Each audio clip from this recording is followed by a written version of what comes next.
क्या बताऊं, काम करने के लिए तो मैं बैठा था मगर मोदी जी मुझे बुलाने के लिए आ गए। मैं उनके साथ में खेलने के लिए चला गया, इसीलिए काम नहीं हो पाया मुझसे ठीक तरीके से। मोदी जी के साथ में खेलने के लिए निकल गया था मैं।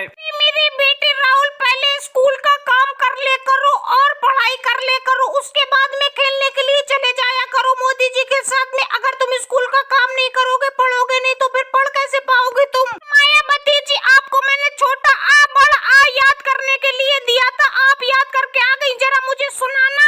बहन सोनिया जी, अभी आपको सुना रही हूँ मैं। छोटा आ बड़ी ई छोटू बड़ू।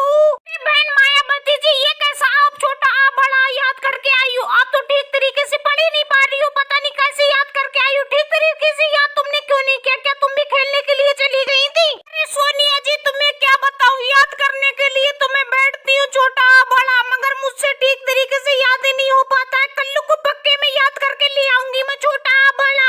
मोदी जी, आप आ गए पढ़ने के लिए आ गए। कैसे इतनी लेट हो गए जो कि तुम इतनी लेट पढ़ने के लिए आए हो स्कूल में? बहन सोनिया जी, तुम्हें क्या बताऊं, निकला तो मैं सुबह सुबह था पढ़ने के लिए, मगर रास्ते में मेरी साइकिल का टायर पंचर हो गया। इसीलिए मैं रास्ते में खड़ी करके साइकिल अपनी पैदल पैदल पढ़ने के लिए स्कूल में आया हूं मैं आज। इसीलिए बहन सोनिया जी, आज स्कूल में मैं लेट पहुंचा हूं, देर से इसीलिए आया हूं क्योंकि मेरी साइकिल का टायर पंचर हो गया था। अरे मोदी जी, ये बहाना तो तुम 3 दिन से लगातार बना रहे हो कि साइकिल का टायर पंचर हो गया, साइकिल का टायर पंचर हो गया। कोई और सा बहाना आज बना लो। जब स्कूल की छुट्टी होती है तभी तुम साइकिल उठा के चले जाते हो और कहते हो कि टायर पंचर नहीं हुआ था। बहन सोनिया जी, तुम्हें क्या बताऊं, आज सच में ही टायर पंचर हो गया है साइकिल का, इसीलिए तो मैं लेट आया हूं आज पढ़ने के लिए। तो मोदी जी, चलो, मैंने जो आपको सबक याद करने के लिए दिया था वो मुझे जल्द से जल्द सुनाओ। याद करके तो आयो, कहीं पे ये भी याद करके नहीं आए हो तुम। और भाई लोगों, वीडियो को लाइक करें, चैनल पे नए हो तो चैनल को सब्सक्राइब करें।